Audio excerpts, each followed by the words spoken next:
And thanks to you at home for joining us this hour. Today is August 15th, which means that tomorrow, August 16th, is the anniversary of this amazing document. You can see at the top there, it is dated August 16th, 1971. And then it says, the top line on the left there, underlined, all caps, confidential. Memorandum, subject, dealing with our political enemies. This is a memorandum written on this date in 1971 by a man named John Dean, when John Dean was working as White House counsel to President Richard Nixon. So the job Don McGahn has right now for Donald Trump, John Dean had that job for Richard Nixon, and in that capacity, he wrote this confidential memorandum. Quote, "This memorandum addresses the matter of how we can maximize the fact of our incumbency in dealing with persons known to be active in their opposition to our administration. Stated a bit more bluntly, how can we use the available federal machinery to screw our political enemies?" Now, that is not me giving you a snarky modern paraphrase of something that appears more elegantly in this 47-year-old document. That's literally what John Dean wrote in this Nixon White House memo. How can we use the available federal machinery to screw our political enemies? And then he's got a proposal.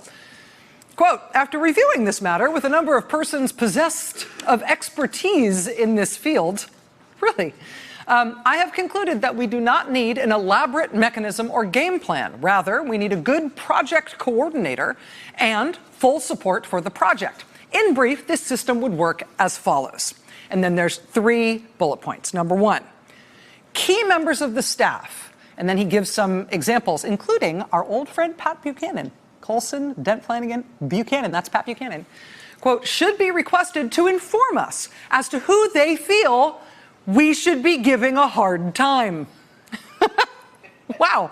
Number 2, the project coordinator should then determine what sorts of dealings these individuals have with the federal government and how we can best screw them. Forgive me, but that's literally what he says, how we can best screw them. For example, grant availability, if they have contracts, litigation, prosecution, etc. Number 3, the project coordinator then should have access to and the full support of the top officials of the agency or department in proceeding to deal with the individuals. So this was the first term of the Richard Nixon administration. This also ended up being sort of part and parcel of their re-election campaign effort in 1972. This White House operation, they eventually turned toward Democrats who were running for Congress and the Senate. They turned to people who were associated with Democratic presidential campaigns, in addition to the enemies who they identified as people just critical of the administration in general. But this thing wasn't just a vague concept or a state of mind that they had as a presidential administration. This was a concrete plan with people assigned their parts in helping to carry it out, including specific named people in the administration who were charged with keeping up the target list, keeping the target list up to date, keeping it constantly updated. So the Nixon administration could, quote, "maximize the fact of our incumbency." They could maximize the fact that they controlled the federal government and the presidency to hurt persons known to be active in their opposition to our administration. John Dean wrote that memo at the White House on tomorrow's date in 1971.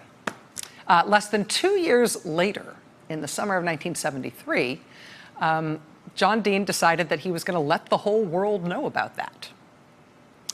Not only the plan in general, but specifically the constantly updated lists of enemies.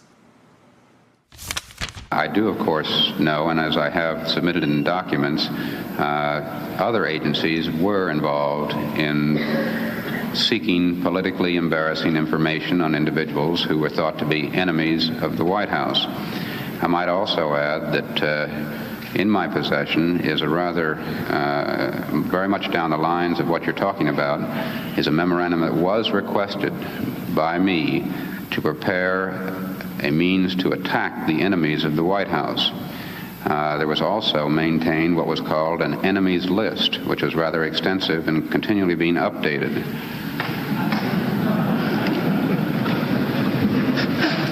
I'm not going to ask who was on it. I'm afraid you might answer. I wonder, are these documents that are in the possession of the committee? No, but I'd be happy to submit them to the committee. They didn't fit within the request that I had with counsel as to the documents he wished to have produced, but if the committee does wish them, I'll be happy to submit them. Mr. Chairman, I think the committee would like very much to have a copy of that memorandum. All right, sir. All right, sir. So there's John Dean, Nixon's White House counsel, saying, hey, you know, nobody asked me for this, but if you're interested in all this, like, abuse of power stuff, do you want to know about the enemies list that we've been continually updating at the White House and the ways we have both been scheming to and we've been using the power of the presidency to go after people who we considered to be the president's political enemies? Because I have that. Would you like that? And you hear the gasps in the committee room when he announces it, and everybody's looking around and they don't know whether to laugh or barf or what. But John Dean did end up handing those documents over to the Watergate Committee, and that whole scheme and scandal became part of the basis for the second article of impeachment against Richard Nixon, which is about abuse of power. So Nixon got caught red-handed with that, not just using the power of the presidency to, in their words, screw with his political enemies, but also plotting overtly to do that, or at least plotting covertly to do that, plotting among themselves. Right? Writing these confidential memorandums, talking about it in these terms within the White House staff, committing it to writing. I mean, eventually it became a sort of perverse point of pride for people who ended up on those Nixon enemies lists, right? It meant you were important enough to have attracted the president's attention, if not affection. The opposite of love is not hate, it's indifference. So it's sort of like, oh, I didn't know you cared aspect to being proud for ending up on one of those enemies lists. It meant you were important enough to bother the president enough that he decided to use the powers of his office to come after you. Point of pride for a lot of people in the end. I will venture a guess that that may be how it works out the second time around, now that we are living through a new iteration of this story again in 2018. Today, the White House announced that President Trump would strip former CIA Director John Brennan of his security clearance. But it turns out this is not a John Brennan story today. Turns out there's a whole list from this White House. John Brennan just happens to be the first man on the list. Good afternoon. Good afternoon. I'd like to begin by reading a statement from the President. I've decided to revoke the security clearance of John Brennan, former director of the Central Intelligence Agency. I am evaluating action with respect to the following individuals: James Clapper, James Comey, Michael Hayden, Sally Yates, Susan Rice, Andrew McCabe, Peter Strzok, Lisa Page, and Bruce Orr. Security clearances for those who still have them may be revoked, and those who have already lost their security clearance may not be able to have it reinstated. To be clear, there are no specific allegations from the White House about the mishandling of classified information or the leaking of classified information or anything else like that. Mishandling or leaking classified information is a crime. This announcement from the White House today was not a criminal accusation. It was just an announcement of people who the president wants to go after. So the White House has a new list. How does one get so lucky as to get on this list? Well, the first time the White House floated this idea, which was also in the White House briefing room a few weeks ago, they were actually pretty explicit as to what you have to do to get on this list.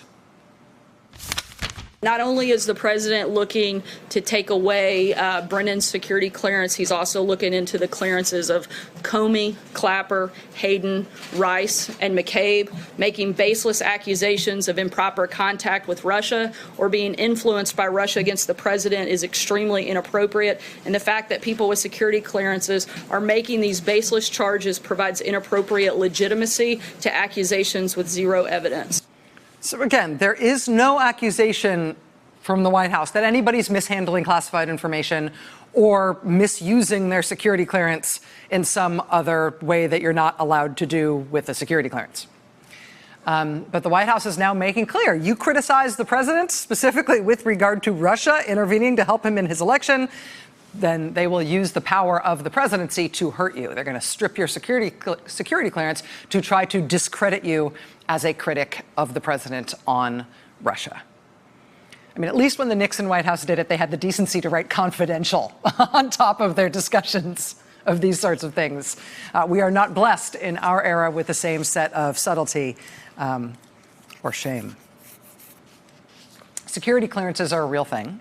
The CIA and all the other agencies who grant them or oversee them. In fact, they have full-fledged, well-established procedures to strip security clearances from people for cause, when there is cause to do so. None of those procedures were engaged here. Those procedures were not followed here. Those agencies were not involved.